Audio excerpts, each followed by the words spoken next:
ഭഗവതേ ശ്രീ ദക്ഷിണാമൂർത്തയേ നമഃ. ഓം ശരവണഭവ. ഭഗവത് സന്നിധിയിൽ സംഗമിച്ചിട്ടുള്ള എല്ലാ മഹാത്മാക്കൾക്കും അനന്തകോടി പ്രണാമം. ഇങ്ങനെയൊരു ഭഗവത് സന്നിധിയിലേക്ക് നമ്മളെയൊക്കെ നയിച്ചതായ, നമ്മൾക്ക് വേണ്ടതായിട്ടുള്ള മാർഗങ്ങളൊക്കെ തെളിയിപ്പിച്ചു തന്ന് നമ്മളിവിടെ എത്തിച്ചതായ നമ്മുടെ ഗുരു കാരണവന്മാർക്കും നമ്മുടെ പിതൃസ്ഥാനീയന്മാർക്കും നമ്മുടെ എല്ലാം ഗുരു സ്ഥാനീയന്മാർക്കും ധർമ്മദൈവങ്ങൾക്കും പരദേവതകൾക്കും കുലദേവതകൾക്കെല്ലാം അനന്തകോടി പ്രണാമങ്ങൾ അർപ്പിക്കാം. സ്മരണം നമഃശിവായ, നാമം നമഃശിവായ, സർവം നമഃശിവായ. അങ്ങനെയല്ലേ? സ്മരണം നമഃശിവായ. നമ്മളൊക്കെ ഈ ബ്രഹ്മാണ്ടത്തിൽ നിറഞ്ഞു ജീവിക്കുന്നു. ഈ ബ്രഹ്മാണ്ടത്തിൽ നിറഞ്ഞു ജീവിക്കുന്നു. ഈ നിറഞ്ഞു ജീവിക്കുന്നിടത്തൊക്കെ ഓം നമഃശിവായ. നമ്മൾ ഈ ബ്രഹ്മാണ്ടത്തിൻ്റെ ആ നാദത്തിൽ ജീവിക്കുന്നു. സംസാര സാഗരത്തിൽ നമ്മൾ ജീവിക്കുന്നു. സംസാര സാഗരത്തിൽ, ആ സാഗരത്തിലെ സുവർണ മത്സ്യങ്ങളാണ് നമ്മളൊക്കെ. ആ സാഗരമാണ് നമഃശിവായ. സർവം നമഃശിവായ. എന്തൊക്കെ നമ്മൾ ചിന്തിക്കുന്നുണ്ടോ അതെല്ലാം നമഃശിവായ. എന്തൊക്കെ നമ്മൾ പറയുന്നുണ്ടോ അതെല്ലാം നമഃശിവായ. എന്തൊക്കെ നമ്മൾ ചെയ്യുന്നുണ്ടോ അതെല്ലാം നമഃശിവായ. എന്തൊക്കെ നമ്മൾ സ്വീകരിച്ചിട്ടുണ്ടോ അതെല്ലാം നമഃശിവായ. എന്തൊക്കെ നമ്മൾ അർപ്പിച്ചിട്ടുണ്ടോ അതെല്ലാം നമഃശിവായ. ഇതാണ് സർവം നമഃശിവായ.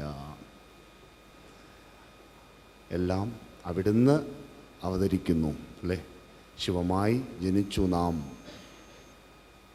ശിവനോടെ ജീവിക്കുന്നു നാം, ശിവനിലേക്ക് പ്രാപിക്കുന്നു നാം. അപ്പോൾ അവതരിക്കുന്നതും ശിവമയം, ജീവിക്കുന്നതും ശിവമയം, പ്രാപിക്കുന്നതും ശിവമയം. இங்கெல்லாம் நம்ம அவதாரம் எடுத்தோமோ அங்கெல்லாம் சிவமயம். எல்லாம் மங்களமாக இருக்கணும்ல. மங்களமான ஒரு உலகத்திலேருந்து தான் நம்ம வந்தோம். மங்களகரமான ஒரு உலகத்திலேருந்து தான் வந்தோம். அதான் சிவமயம். மங்களத்துக்கு ஆதாரமானதெல்லாம் சிவம், மங்களமானது சிவம். அப்படி மங்களத்துக்கு காரணமான ஒரு உலகத்திலிருந்து மங்களமாய் நம்ம அவதாரம் எடுத்திருக்கிறோம். இந்த வாழ்க்கைக்கு நம்ம எப்போவுமே எவ்வளோ மதிப்பு மரியாதையும் கொடுக்கணும். இந்த வாழ்க்கை எப்போவுமே எப்படி இருக்கணும்? ரொம்ப அமைதியாக இருக்கணும், நிறைவான ஆத்ம ஞானத்தோடு இருக்கணும், நிறைவான அழகோடு இருக்கணும், நிறைவான ஆனந்தத்தோடு இருக்கணும், நிறைவான ஐஸ்வர்யத்தோடு இருக்கணும், நிறைவான சேவையோடு இருக்கணும். இதுக்கெல்லாம் பகவானோட ஆசீர்வாதம் தான் வேணும். அது இருந்தால் எல்லாமே வந்துடும். அது இருக்கிற இடத்துல எல்லாமே இருக்கும். அதோடு இருந்தால் எல்லாமே கிடைக்கும். அது இருக்கிற இடத்துல எல்லாமே இருக்கும். அது ஒரு வாஸ்தவம் இல்லை? ஆனால் அதோடு நம்ம நெருக்கமாக இருந்தால் தான் நமக்கெல்லாம் கிடைக்கும். இருந்துட்டு பிரயோஜனம் இல்லைல்ல. அது கிடைச்சாதான் ஆனந்தம். கிடைக்கணுன்னா ஐக்கியமாகணும். நெருக்கமாக இருந்து இறுக்கமாக பிடிச்சிக்கணும். அப்போ அதெல்லாம் நமக்கு கிடைச்சிடும் இல்லையா? சந்தன மரத்தை போயிட்டு கட்டி பிடிச்சிட்டிங்கன்னா கொஞ்சம் சந்தன வாடை உங்கள் மேலே வரும். சந்தன மரம் உங்கள் கூட வராது, ஆனால் அந்த வாடை உங்கள் கூட வரும். அந்த மாதிரி பகவான் நிறைவாக இருக்கிற இடத்துல நம்ம ஐக்கியமாயிட்டோன்னா அந்த பகவானுடைய அந்த பிரசாதம் நம்ம கூட ரொம்ப நெருக்கமாயிடும். அதான் ஐக்கியமாக இருந்துட்டு அதை நம்ம சாதிக்கணும். அதான் மங்களத்தோடு இருந்து மங்களமானதெல்லாம் சாதிக்கணும். அதுதான் வாழ்க்கை. அப்புறம் எப்போவுமே நம்மளுடைய வாழ்வுக்கு ஆதாரமானது இந்த சாகரம். நம்ம உலகத்தில் தான் வாழ்ந்துட்டுருக்குறோம். இந்த உலகத்தில் எதையெல்லாம் நம்ம தரிசனம் பண்ணிட்டு இருக்கிறோமோ அங்கெல்லாம் அவர் இருக்கிறார். கண்ணுக்கு தெரிகிற மாதிரி இருக்காது, ஆனால் மனக்கண்ணுக்கு தெரிகிற மாதிரி இருப்பார். அதான் நம்ம கோவிலுக்கெல்லாம் போனால் கண்ணை மூடி கும்பிடுவதுண்டு இல்லை, அப்போ தான் நமக்கு தெரியும். கண்ணை திறந்து பார்த்தா தெரியாது, பொருளை தான் தெரியும். பொருளெல்லாம் கண்ணை வச்சு பார்த்தா தெரியும், அந்த பொருளுக்குள்ளே இருக்கிற அருள் மனசை வச்சு பார்த்தா தான் தெரியும். அதான் மனசை வச்சு நம்ம பார்த்தா எல்லாமே தெரியும். அதான் பாபா சொல்லுவேன், மாயக்கண்ணுகளை மூடிட்டு மனக்கண்ணை வச்சுட்டு நம்ம அந்த உலகத்தை பார்க்கணும். அப்போ தான் அந்த உலகத்தோட மகிமை தெரியும். எல்லாத்துலேயும் இருக்கிறார், எப்பவும் இருக்கிறார். அப்படி இருக்கக்கூடிய அந்த பகவானை தரிசனம் பண்ணுறதுக்கு என்ன கஷ்டம்? மனசு வச்சா பண்ணலாம், வேற ஒன்றும் வைக்க தேவையில்லை, மனசு வச்சா போதும். ஆண்டியே அரசனாக்குறவரும் அவர் தான், அரசன் ஆண்டியாக்குறவரும் அவர் தான். அதனால் நம்ம ஒன்றும் வச்சு கும்பிடணும்னு கிடையாது, மனசை வச்சு கும்பிட்டா போதும், நல்லா தரிசனம் கிடைக்கும். தரிசனம் எல்லா இடத்துலேருந்தும் கிடைக்கணும். நமக்கு எங்கெல்லாம் நம்ம இருக்கிறோமோ அங்கெல்லாம் தரிசனம் கிடைக்கணும். எங்கெல்லாம் இருக்கிறோமோ அங்கெல்லாம் தரிசனம் கிடைக்கணும். நம்ம தேவைக்கு எங்கெல்லாம் வாழ்ந்துட்டுருக்கிறோமோ ஏதோ ஒரு தேவையோடு தானே நம்ம வாழ்ந்துட்டுருக்குறோம். இங்கே கூட ஏதோ ஒரு தேவையோடு தான் வந்திருக்கிறோம். உலகத்தில் எங்கே இருந்தாலும் சரி அங்கெல்லாம் நமக்கு தரிசனம் கிடைக்கணும்.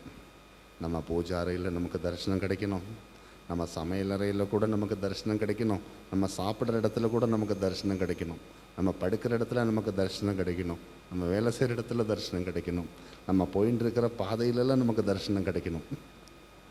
அந்த தரிசனத்தோடு தான் நம்ம வாழணும். தரிசனம் நம்மளுக்கு என்ன தரும்? ஆனந்தம் தரும். தரிசனம் மட்டும்தான் ஆனந்தம் தரும். அனுபவங்களெல்லாம் நிரந்தரமான ஆனந்தம் தர முடியாது. எந்த அனுபவங்களும் நிரந்தரமான ஆனந்தத்துக்கு காரணமாக இருக்க முடியாது. அனுபவங்களுடையெல்லாம் பாவ ரூபங்களெல்லாம் மாறும், ரூபம் பாவம் எல்லாம் மாறும். ஆனால் ரூபமும் பாவமும் ஒன்றுமே மாறாமல் எப்பவும் நிறைவாக இருக்கும் அந்த தர்ஷனம் நமக்கு கிடைக்கணும். அதான் பகவான். அந்த தர்ஷனம் எப்படி கிடைக்கணும்? நிறைவாக கிடைக்கணும். அறகுறையாக கிடைச்சா நம்ம சந்தேகம் நம்மளை விட்டுட்டு போகாது. அது நிறைவாக கிடைச்சாதான் நம்ம சந்தேகம் நம்மளை விட்டுட்டு போகும். அறகுறையாக கிடைச்சா இருக்கிற சந்தேகத்தோடு இன்னும் கொஞ்சம் சந்தேகம் வரும். அது அவர் தானா, அது இவர் தானான்னு ஒரு எண்ணம் வரும்.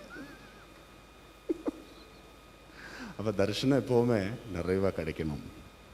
அந்த நிறைவான தரிசனம் கிடைக்கணுன்னா நம்ம கொஞ்சம் விட்டு கொடுக்கணும். நம்ம கொஞ்சம் விட்டு கொடுத்தா தான் நமக்கு தரிசனம் கிடைக்கும். பிடிச்சி வச்சா தரிசனம் கிடைக்காது. விட்டு கொடுக்கணும். பகவானுக்கு விட்டு கொடுத்தா பகவான் காட்சி கொடுப்பார். அதுக்கு தான் ஆன்மீக பயணம், ஸ்பிரிச்சுவல் ஜேர்னி. இந்த விட்டு கொடுக்கணும். வாழ்க்கையில் நம்ம எதுவும் கட்டி பிடிச்சுட்டு இருந்துட்டு ஒன்றும் காரியம் இல்லை. என்னதை கட்டி பிடிக்க போகிறீங்க? எவ்வளோ நேரத்துக்கு கட்டி பிடிக்க போகிறீங்க? இந்த கட்டிப்பிடிக்கக்கூடிய சக்தியெல்லாம் நம்மள்ட்ட இருக்கா? புரிஞ்சுதா? ஒரு டம்ளர் தண்ணி எடுத்து கொஞ்ச நேரம் கையில் வச்சு பாருங்கோ. தண்ணி நமக்கு தேவை தான், ஆனால் அந்த தண்ணியை பிடிச்சுட்டு இருக்கிற கையை வலிக்க தொடங்கிடும். புரிஞ்சுதா? அப்புறம் அது எங்கேயாவது ஒரு இடத்துல வச்சாதான் நிம்மதி. எதையும் ரொம்ப நேரம் கட்டி பிடிச்சுட்டு இருக்கிறதுக்கு பகவான் விட மாட்டார். உடனே கீழே போடணும் போல் தோணும். அது ஒரு மூட்டை தங்கமாக இருந்தாலும் சரி, தலையிலே வச்சுட்டு எவ்வளோ நேரம் நிற்க போகிறீங்க? இல்லையா? இப்போ ஒரு 100 பவன் தங்கம் உடம்பில் போட்டுட்டு நீங்கள் ஒரு 3 days அப்படியே இருங்கோ, உங்களுக்கு ரொம்ப இரிட்டேஷன் ஆகும். உடனே அதெல்லாம் கழட்டி லாக்கரில் வச்சா நிம்மதி. ஒரு கல்யாண வீட்டுக்கெல்லாம் போயிட்டு அந்த கல்யாணம்லாம் முடித்து வீட்டுக்கு வந்து எல்லாமே கழட்டி வச்சாதான் நிம்மதி. இதெல்லாம் இந்த மாயக்கடலில் வாழும்போது அடுத்தவங்களுக்கு காட்டுறதுக்காகவும் அதிலிருந்து ஒரு ஆனந்தம் கிடைக்கிறதுக்காகவும் நம்ம ஆடும் லீலைகள் இதெல்லாம். அப்போ எதையும் கட்டி பிடிச்சிட்டு ரொம்ப நேரம் நம்மளுக்கு இருக்க முடியாது இந்த உலகத்தில். எதை நம்ம கட்டி பிடிச்சிட்டு இருக்கணும், அதை நம்ம கட்டி பிடிக்கணும். அதை நம்ம கட்டி பிடிக்கணுன்னா அதுக்கு நம்மளை நம்ம விட்டு கொடுக்கணும். நம்ம விட்டு கொடுத்தா தான் நம்ம கட்டி பிடிக்கலாம். விட்டு கொடுக்குற வரைக்கும் கட்டி பிடிக்க விட மாட்டார். நம்ம விட்டு கொடுத்துட்டோன்னா கட்டி பிடிக்க விடுவார். எல்லாமே விட்டு கொடுக்கணும். எல்லாம் நீ தான் பகவான், எல்லாம் நீங்கள் தான் பகவான், நீங்கள் தான் எனக்கு எல்லாம், என்னோடய உயிரும் நீங்கள் தான், என்னோடய உடம்பு நீங்கள் தான், என்னோடய வாழ்க்கையும் நீங்கள் தான், என்னோடய வசதியும் நீங்கள் தான், எல்லாமே நீங்கள் தான். எனக்குன்னு ஒன்றும் இல்லை, எல்லாம் உங்களோடது தான். உங்களோட கருணையினால் நான் இருக்கிறோம், அவ்வளோதான். அந்த ஒரு லெவலுக்கு நம்ம உயரணும். புரிஞ்சுதா? கோவிலுக்கு போய் சாமியை கும்பிடுறப்ப மட்டும் சாமி நீங்கள் எல்லாமே பார்த்துக்கணும் அப்படி சொல்லக்கூடாது. எப்பவும் சொல்லணும் அப்படி. கோவிலுக்கு போய்ட்டு சாமி கும்பிட்றப்ப நம்ம என்ன சொல்கிறோம்? சாமி எல்லாமே பார்த்துக்குங்கோ. அப்படி இல்லை, எப்பவும் சொல்லணும் சாமி நீங்கள் எல்லாமே பார்த்துக்குங்கோ, நான் உங்களை பார்த்துக்கிறேன், நான் உங்களை பார்த்துக்கிறேன், நீங்கள் தான் எல்லாத்தையும் பார்த்துக்கணும். அதுதான் லைஃப். அப்படி இருந்தால் தான் நமக்கு தரிசனம் கிடைக்கும். நம்ம மனசு, நம்ம புத்தி, நம்ம சரீரம், நம்ம சுபாவம், நம்ம சக்தி எல்லாமே பகவான் தான். அதிலெல்லாம் பகவான் தான் இருக்கணும். அதான் அந்த தரிசனம் நமக்கு நிறைய கிடைக்கணும். எங்கே பார்த்தாலும் தரிசனம் கிடைக்கும். நீங்கள் ஒரு இலையை எடுத்து பார்த்தா அந்த இலையில் கூட தரிசனம் கிடைக்கும். ஆதி காலத்தில் வாழ்ந்த மகான்களுக்கெல்லாம் எல்லா இடத்துலையும் தரிசனம் கிடைச்சிட்டு இருந்தது. ஆதி காலத்தில் வாழ்ந்த மகான்கள் பாதம் வைக்கிற இடத்துல எல்லாம் சிவலிங்கம் தெரியும். பாதம் வைக்கிற இடத்துல எல்லாம் சிவலிங்கம் வரும். பார்க்குற இடமெல்லாம் ஓம் நம சிவாய தெரியும். எல்லாத்துலேயுமே அந்த பகவானுடைய தரிசனம் கிடைச்சுட்டே இருந்தது. அப்படி தரிசனம் கிடைச்சவங்களை தான் இன்றைக்கி நம்ம கோவிலுக்குள்ளே வச்சு கும்பிட்டு இருக்கிறோம். அந்த காலத்தில் அப்படி தரிசனம் கிடைச்சவங்களை தான் இன்றைக்கி நம்ம கடவுளை பார்த்து கும்பிட்டு இருக்கிறோம். யோசிச்சு பாருங்க. அந்த காலத்தில் வாழ்ந்த மகான்களை தான் இன்றைக்கி நம்ம கோவிலுக்குள்ளே வச்சு பூஜை பண்ணிகிட்டு இருக்கிறோம். ஆதி யுகத்தில் வாழ்ந்த மகான்களை தானே நம்ம கோவிலை கட்டி கும்பிட்டு இருக்கிறோம். பகவான் ஸ்ரீகிருஷ்ண பரமாத்மா தோபர யுகத்தில் அவதாரம் எடுத்தார். அவர் அந்த யுகத்தில் நிறைய சர்வீஸ் பண்ணியிருக்கிறார். இன்றைக்கி அவருக்கு நம்ம கோவில் கட்டி கும்பிட்டு இருக்கிறோம். திரேதாயுகத்தில் பகவான் ஸ்ரீராமன் அவதாரம் எடுத்தார். அவருக்கு இன்றைக்கி நம்ம கோவில் கட்டி கும்பிட்டு இருக்கிறோம். கலியுகத்தில் பகவான் ஷிரடி சாய்பாபா அவதாரம் எடுத்தார். இன்றைக்கி ஷிரடி சாய்பாபாவுக்கு உலகத்தில் எத்தனை கோவில் இருக்குது தெரியுமா? ஷிரடி சாய்பாபாவுக்கு இன்றைக்கி உலகத்தில் நிறைய கோவில் இருக்குது. பகவான் சத்ய சாய்பாபாவுக்கு இருக்குது. அவங்களாம் சமாதி ஆகிட்டாங்கோ. ஆனால் இன்றைக்கி உலக அளவில் அவங்களுக்கு சேவை நடந்துட்டுருக்கு. பார்த்தீங்களா? ஆண்டவனை உணர்ந்து ஆண்டவனோடு இருந்து ஆண்டவனுக்கு தொண்டு செஞ்ச அத்தனை மகான்களையும் இன்றைக்கி நம்ம கோவில் கட்டி கும்பிட்டு இருக்கிறோம். அதான் மகிமை. அந்த பகவானுடைய தர்ஷனம் நமக்கு கிடைச்சாச்சுன்னா நமக்கு மிருத்யுவே கிடையாது. மிருத்யும் ஜெயம். தர்ஷனம் கிடைக்கணும், அப்போ தான் மரணத்தை ஜெயிக்கலாம். தர்ஷனம் கிடைக்கிற வரைக்கும் மரணம் நம்ம கூடவே இருக்குது. தர்ஷனம் கிடைச்சா மரணம் விட்டுட்டு போயிடும். அப்போ ஜீவ சமாதி. அப்புறம் மரணம் இல்லை, ஜீவ சமாதி. ஜீவனோட ஒளிமயமாக இருக்கிறோம் உலகமெல்லாம். ஜீவ சமாதி. பார்த்தீங்களா? நீங்கள் ஒரு நாளைக்கு இந்த உலகத்தை விட்டு போக மாட்டீங்க. உலகத்தில் இருக்கிற அத்தனை பேரும் உங்களை நினச்சுட்டே இருப்பாங்க. அதான் தரிசனம் கிடைச்சா நமக்கு கிடைக்கிற அந்த புண்ணியம். அந்த தரிசனம் வேணும் நமக்கு. அதான் சர்வம் சிவமயம். அப்புறம் சமர்ப்பணம் சிவபாதம். எல்லாமே நம்ம பகவானோட பாதத்தில் தான் சமர்ப்பணம் பண்ணணும். எதுவும் இங்கே வேறு எங்கேயும் சமர்ப்பணம் பண்ணக்கூடாது. உங்கள் லைஃப் நீங்கள் பகவானுக்கு தான் கொடுக்கணும். அது அங்கே தான் போகணும். வேறு எந்த மேடு பள்ளத்துக்கும் போகக்கூடாது. மேட்டுக்கும் போக வேண்டாம், பள்ளத்துக்கும் போக வேண்டாம், கீழேயும் போக வேண்டாம், மேலேயும் போக வேண்டாம். அவர் மத்தியில் தான் இருக்கிறார். அவரோட தான் ஐக்கியம் ஆகணும். புரிஞ்சுதா? மத்தியில் இருக்கிறார், அதில் ஐக்கியம் ஆகிடணும். அதில் ஐக்கியமாயிட்டு அக்ரத்துக்கு போகணும். அக்ரம் யார் இருக்கு? அக்ரத்தில் யார் இருக்கு? நம்மெல்லாம் கீழே இருக்கிறோம் இல்லை? கீழே இருக்கிறோம்னு நினைக்க வேண்டாம். கீழே யார் இருக்கு தெரியுமா? மூலதோ பிரம்ம ரூபாயா. கீழே யார் இருக்கு? பகவான் பரபிரம்மம் இல்லை? மூலதோ பிரம்ம ரூபாயா. அதனால கீழே இருக்கிறோம் அப்படின்னு நினைக்க வேண்டாம். ஆண்டியாக இருந்தாலும் நம்ம கீழே இருக்கிறோம்னு நினைக்கக்கூடாது. பிரம்மமாக இருக்கிறோம். நம்மளெல்லாம் பிரம்மமாக இருக்கிறோம். பிரம்மமாக இருந்துட்டு மத்தியதோ விஷ்ணு ரூபிணே அந்த நாராயணனை இறுக்கி பிடிச்சுட்டு இருக்கிறோம். நாராயணன் இறுக்கி பிடிச்சுட்டு இருக்கிறோம். நாராயணன் என்ன தெரியுமா? பார்த்துட்டு இருக்கிறீங்க தானே, அதான் நாராயணன்.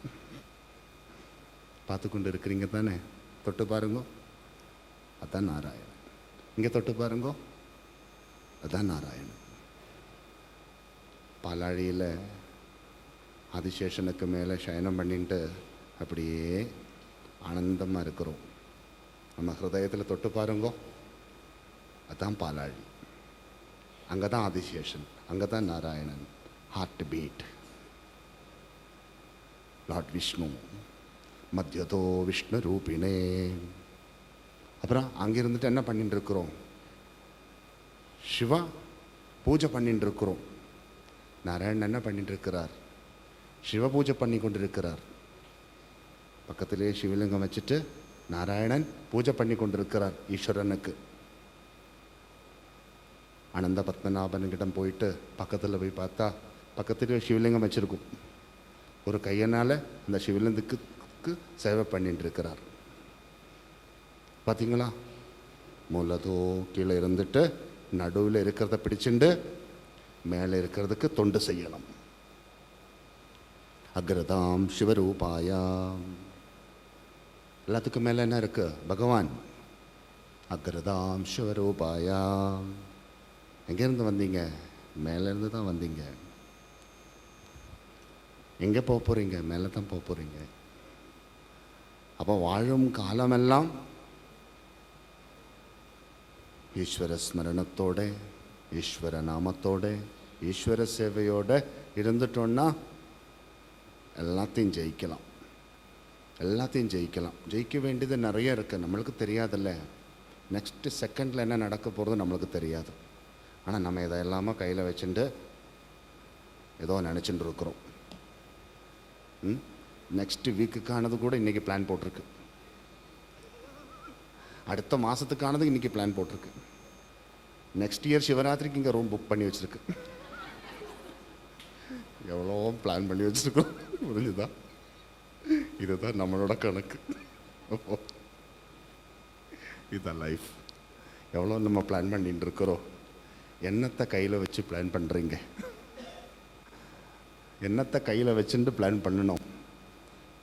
எதை பிடிச்சிட்டு பிளான் பண்ணணும்? பகவானை பிடிச்சிட்டு பிளான் பண்ணணும். வேறு எதுவும் பிடிச்சிட்டு பிளான் பண்ணுனா அந்த பிளான் சக்ஸஸ் ஆகாது. பகவானை பிடிச்சிட்டு நம்ம எடுக்கிற முயற்சிகள் வெற்றி அடையும். முயற்சி தானே வாழ்க்கை. இந்த முயற்சியெல்லாம் சக்ஸஸ் ஆகணும்ல. அதுக்கு நமக்கு சரௌண்டிங் சிச்சுவேஷன் எல்லாம் பெர்ஃபெக்ட் ஆகணும். Decision is very important. Surrounding situation perfect, decision is good. നമ്മൾ എടുക്കുന്ന തീരുമാനങ്ങളൊക്കെ നേരെയാവണമെങ്കിൽ ഭഗവാൻ മുന്നിൽ വേണം. അല്ലെങ്കിൽ കാര്യങ്ങളൊന്നും നടക്കില്ല. നമ്മളിപ്പോൾ ഒരു കാര്യം തീരുമാനിച്ചു കഴിഞ്ഞാൽ നമ്മളെന്താ പറയുക? ഭഗവാനെ രക്ഷിക്കണേ, ഭഗവാനെ അനുഗ്രഹിക്കണേ, ഒക്കെ നേരെ നടത്തിത്തരണേ. സ്വാമിയുടെ അടുത്ത് വന്നിട്ട് പലരും സ്വാമിയോട് കാര്യങ്ങളൊക്കെ ബോധിപ്പിക്കാറുണ്ട്. സ്വാമിയോട് പറയും, സ്വാമി അനുഗ്രഹിക്കണം, സ്വാമിനെ നടത്തിത്തരണം, സ്വാമിനെ മുന്നിലുണ്ടാവണം. നോക്കൂ, അതാണ് ശരി. നമ്മളൊരു അമ്പലത്തിൽ പോയാൽ എന്താ ഭഗവാനോട് പറയേണ്ടത്? രക്ഷിക്കണേ, അനുഗ്രഹിക്കണേ, നേരായ മാർഗത്തിൽ നയിക്കണേ, സൽക്കർമ്മങ്ങൾ ചെയ്യുവാൻ